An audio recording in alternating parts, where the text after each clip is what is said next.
So just wanted to make this video mainly for myself and for those who happen to have an older Dremel. This one is model 395. I suspect some of the newer ones, the smaller models, should be somewhat similar. Anyhow, mine got pretty dusty over the years and I decided to take it apart and wash it. So, you know, clearly I took the chock off. I took the brushes out, and brushes just a small flat screwdriver to take the cap off. Pull the brush out. Can compare it to the new one. In my case, it's got a ton of life left. Took the, I believe these are Torque 15 screws, and there are 4 of them. 1, 2, 3, 4. Took the, you know, the accessories cover, ring, let's call it that, off, and then the shell just comes apart, and then you can actually take the motor out. Now with the motor, let's learn together how to take this apart, because I want to take it completely apart and basically inspect the wiring and just clean it out, because I think there's a bit of dust that got in there. I want to, like I said, clean it out. So let's find out. So this is wiring. Clearly you want to make sure, or I want to make sure it doesn't break off, so let's be careful here. There's a wheel with the rubber. Take the rubber off carefully. What is that? Okay, set it aside, and all of the small parts, set them aside so I don't knock them off by accident. Let's see. Is it gonna slide out now? Yeah. Or maybe, not sure. Yeah, it just simply slides out. And I think it wouldn't slide out till I took this rubber off. It was just kind of getting stuck. So this is pretty clean. I might just like brush it off right here. The cooling fan, I might just clean the blades off just a little bit with a clean toothbrush. Set it aside. And let's see, what do we have here? And here we have the switch. Oh, and what fell off was one of the brushes kind of got stuck. It got separated from a spring. Where's my spring here? Yeah, right there. And that was another reason for me to take it apart, so I can put it back together into one. So yeah, that's it. I don't think there's a further disassembly that's required. Again, I'm just gonna clean it up with a brush and then put it all together. Let's see, is there anything else? Nah, I don't think I would venture into taking off anything else at this point. I believe this can come off actually. Yep, it does come off. So maybe that's as far as I'm gonna take it apart. Just like, see the dust, and then I'm just gonna put it back together in reverse.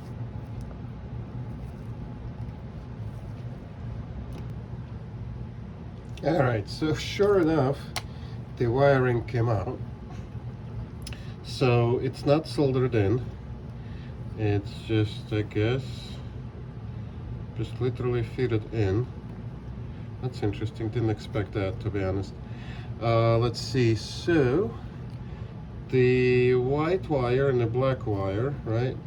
So if you take the switch and you push it, I guess, all the way up as you would to turn it off, the black wire would go here and the white wire clearly will go here.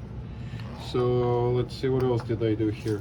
Just use the Q-tip to, you know, wipe where I could carefully. With Q-tips, got to be careful because some of the fuzz can get stuck on sharp sides, something like the fan here. Toothbrush is definitely much better here. I also use some compressed air, again sparingly, because if you use a can, it has a little bit of moisture in there, so again you kind of have to be careful. Then I used electronic cleaner just to top it off, again very sparingly, only in spaces where I really needed to. Let's see what else. So there's a little bearing here. I didn't realize there is a little ball bearing at the end. Kind of neat. I don't believe mine is making any noise. Not that I can really tell at this speed, but it's not making noise. But trying to figure out if it's replaceable. Probably is. Yeah, it looks like it's replaceable if you really have to. Looks like I missed a spot here. Just gonna wipe it again with a Q-tip. And then finish off with the toothbrush, just to make sure I don't have any fuzz left. Nothing like that. Yeah, missed the spot. And again, this is just, you know, something I haven't done ever. So this is the first time in, I don't know how long I've had this Dremel for. 10 years, 15, 20, I honestly don't remember. It's made in the USA, so it's gotta be one of the older ones. So let's push the wire in. So white and black. So the wiring is in, and it's interesting that it's not soldered in. I actually prefer that. So I think it's so if you want to service it, it's so much easier. Clearly, right? So let's see. So let's put this back here. I don't really think there is a difference how you put it back together. I mean, I'll find out. But I'm pretty sure it doesn't make any difference. And I have to be careful here to aim the tabs, or to tabs have to go in a very specific way. You can probably see where it should go.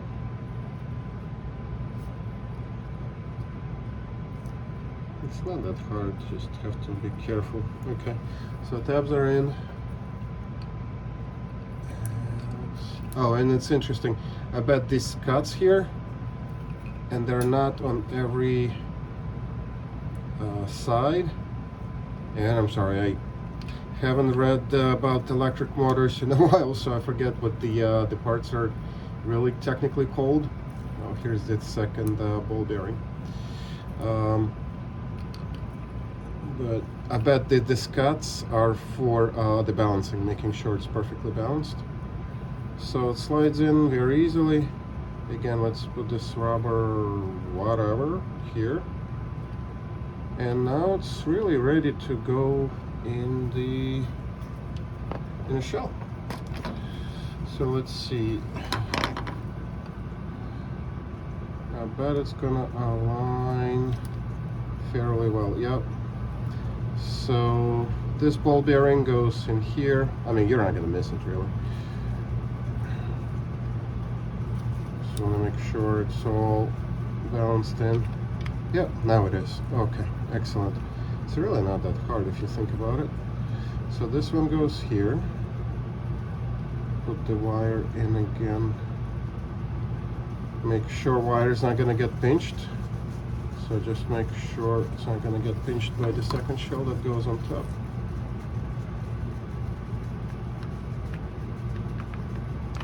And just have to finagle it just maybe just a little bit.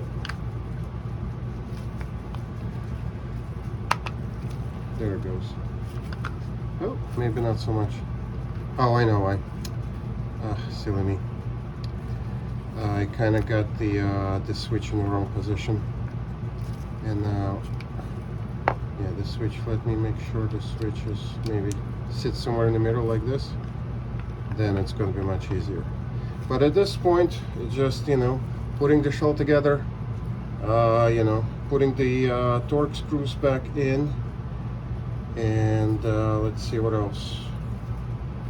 Oh, shell is back. So let's see, and the brushes, of course. Make sure this moves around just fine. Yep, it does. So with this, let's put the torque screws back in.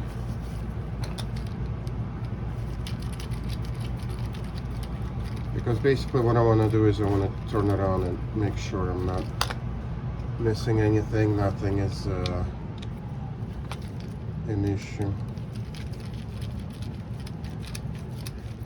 And apologies, it's probably not the funnest part to look at me putting the screws in, but that's what the fast forward is for, right? You can just fast forward this by a few seconds or increase the speed, the playback speed, and they'll do the trick for you as well. Yeah, so the shell is back in. Oh, and by the way, what I found washing this rubber on a shell, just dish soap, worked just fine. Let's see, so let's align it just the right way. No damage, it's really, can't remember, maybe I already replaced the brushes once, it's very possible. So brushes, you have to finagle to put them in. It's not as easy as it would seem.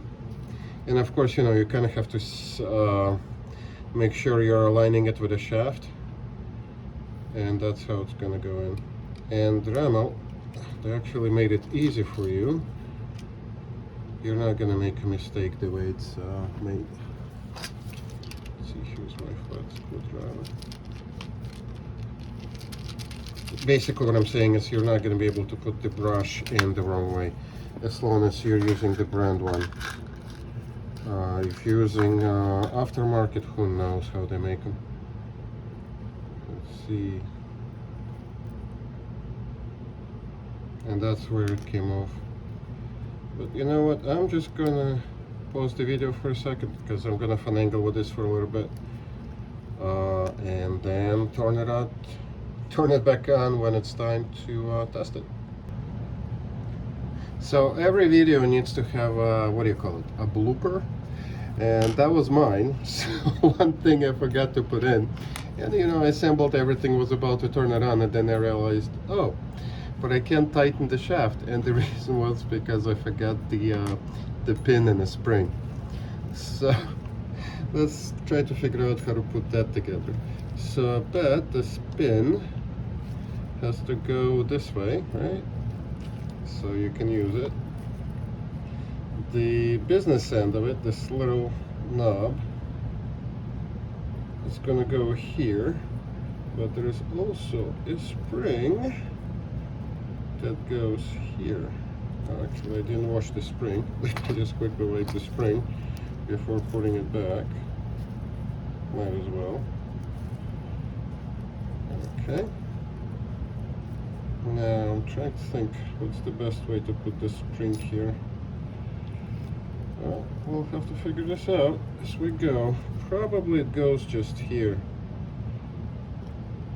Yeah, but aligning it's gonna be interesting and fun.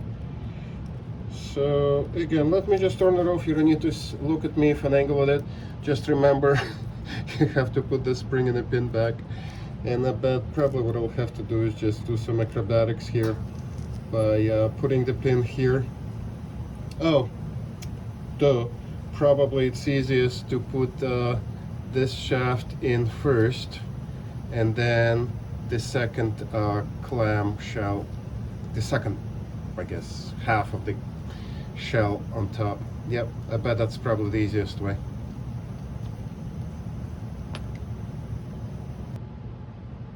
Yep, just like I suspected. It's just easier to use the part of the shell that has the opening for the power switch right here. And the reason for the spring, it's actually pretty genius. So as you spin it and you push the pin in, right, to change your I don't know, attachment or what have you, right, you lock the shaft, cool. But then to unlock it, what happens is the second part of the shell is going to be pushing on a spring a little bit. So once you let go, the pin, this pin's going to come out. It's not going to still be stuck in your shaft. It's pretty cool, actually. Yep, there it goes. Let's see. So again, I'm going to stop the video, put it all back together. This time I don't think I'm missing any pieces, and so then we'll turn it on. All right, time to test it. Let's see, so it's completely off. So I'm going to turn it on. Lowest speed. No sparks coming out from anywhere. That's plus.